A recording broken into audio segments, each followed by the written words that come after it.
Gibbs free energy, denoted G, is a thermodynamic potential that tells us how much usable energy a system has when the temperature T and pressure P are kept constant, conditions that are common in most chemical plants and everyday life.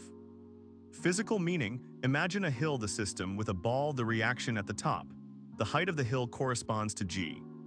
If the ball can roll downhill, the height G decreases and the process releases useful energy.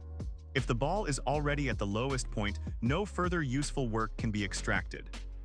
Thermodynamic significance: G combines two other state functions, enthalpy H, which measures total heat content, and entropy S, which measures disorder. The relationship G equals H minus Ts shows that G balances the heat stored H against the tendency of the system to become more disordered Ts. In engineering chemistry, a drop in G signals that a reaction can drive a pump, a compressor, or an electrochemical cell without needing extra input of energy. Explanation: we start from the fundamental relation for any closed system at constant T and P. dG equals dH minus Tds minus SDT. Since the temperature is constant, dT equals 0, the term minus SDT disappears, giving dG equals dH minus Tds. For a finite change, we integrate. Delta G equals delta H minus T delta S. The expression shows how the free energy change depends on the heat released or absorbed, delta H, and the change in disorder, delta S, multiplied by the temperature. Temperature dependence emerges because the T delta S term scales linearly with T. At low T, the enthalpy term dominates. At high T, the entropy term can become decisive. Example: melting of ice, delta H greater than 0, delta S greater than 0. At 0 degrees Celsius, 273 Kelvin, the two terms balance, delta G approximately 0, so ice and water coexist. Raise the temperature, T delta S grows larger than delta H, making delta G negative and melting spontaneous. Lower the temperature, delta H dominates, delta G becomes positive and water freezes. Spontaneity criterion: at constant T and P, a process will occur spontaneously if delta G is negative, delta G less than 0. If delta G greater than 0, the process needs an external source of work. If delta G equals 0, the system is at equilibrium, no net change occurs. Link to equilibrium constant: for a reaction written in its standard state, all pure solids or liquids, gases at 1 bar, solutes at 1 molar. The standard Gibbs energy change delta G naught is related to the equilibrium constant K by the equation delta G naught equals minus RT natural log K, where R is the gas constant, 8.314 joules per mole Kelvin, and T is the absolute temperature. This tells us that a large negative delta G naught strongly favorable reaction corresponds to a huge K products dominate at equilibrium. Conversely, a positive delta G naught gives a tiny K reactants dominate. During a non-standard reaction, the actual Gibbs energy change is delta G equals delta G naught plus RT natural log Q, where Q is the reaction quotient calculated with the current concentrations or pressures. If Q less than K, the natural log term is negative, making delta G negative, and the reaction proceeds forward. If Q greater than K, delta G becomes positive, and the reaction runs backward. Chemical potential μ is the Gibbs free energy associated with adding 1 mole of a component to a system, while keeping temperature, pressure, and the amounts of all other components unchanged.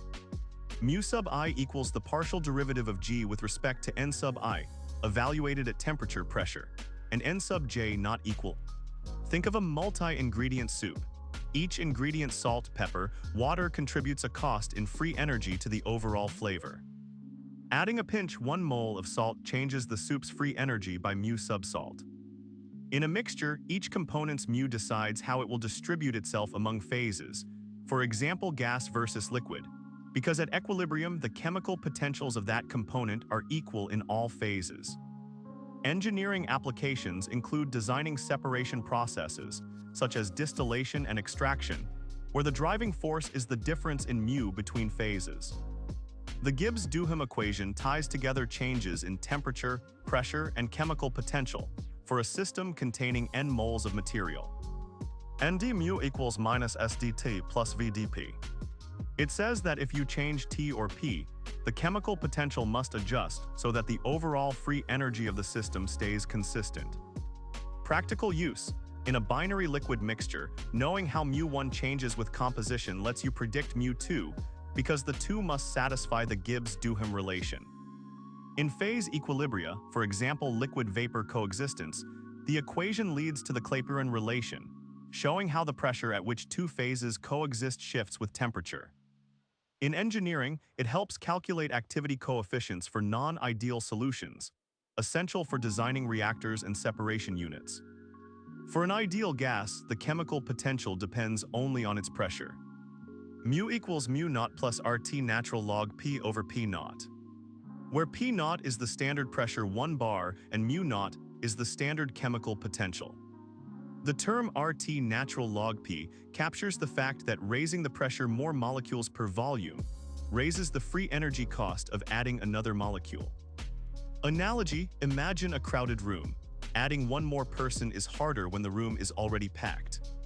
For an ideal solution, for example a dilute aqueous electrolyte, the composition rather than pressure matters. Mu equals mu naught plus RT natural log X, where X is the mole fraction of the component. As X decreases, mu drops, reflecting that the component is less wanted by the mixture. These simple formulas are the starting point for calculating real-world activities gamma X, when deviations from ideality occur. Example: combustion of methane at 298 Kelvin and 1 atmosphere. Methane gas plus 2 oxygen gas yields carbon dioxide gas plus 2 water liquid. Standard Gibbs energies of formation in kilojoules per mole. Delta G naught sub F of methane equals negative 50.8. Delta G naught sub F of oxygen equals 0. Delta G naught sub F of carbon dioxide equals negative 394.4. Delta G naught sub F of water liquid equals negative 237.1. Calculate delta G naught for the reaction. Delta G naught equals negative 394.4 plus 2 times negative 237.1 minus negative 50.8 plus 2 times 0 equals negative 394.4 minus 474.2 minus negative 50.8 equals negative 868.6 plus 50.8 equals negative 817.8 kilojoules. Since delta G naught is large and negative, the reaction is strongly spontaneous under standard conditions. Now consider non-standard conditions where partial pressures are. Partial pressure of methane equals 0.5 atmospheres, oxygen equals 0.2 atmospheres, carbon dioxide equals 0.1 atmospheres, activity of liquid water equals 1. Reaction quotient Q equals partial pressure of carbon dioxide times activity of water squared, divided by partial pressure of methane times partial pressure of oxygen squared, equals 0.1 times 1 squared divided by 0.5 times 0.2 squared, equals 0.1 divided by 0.5 times 0.04, equals 0.1 divided by 0.02, equals 5. Actual Gibbs energy change. Delta G equals delta G naught plus RT ln Q equals negative 817.8 kilojoules plus 8.314 joules per mole Kelvin times 298 Kelvin times natural log 5 divided by 1000. Approximately negative 817.8 kilojoules plus 2.479 kilojoules times 1.609. Approximately negative 817.8 kilojoules plus 3.99 kilojoules. Approximately negative 813.8 kilojoules. Even with the non-standard pressures, the reaction stays highly spontaneous. Phase equilibria are founded on the idea that at the boundary between two phases, for example liquid and vapor, the Gibbs free energy per mole of the substance is the same in each phase. Mu sub liq equals mu sub vap. Differentiating the equality mu sub liq of T, P equals mu sub vap of T, P gives the Clapeyron equation. dP over dt equals delta S trans divided by delta V trans equals delta H trans divided by T times delta V trans, where delta H trans and delta V trans are the enthalpy and volume changes for the phase change.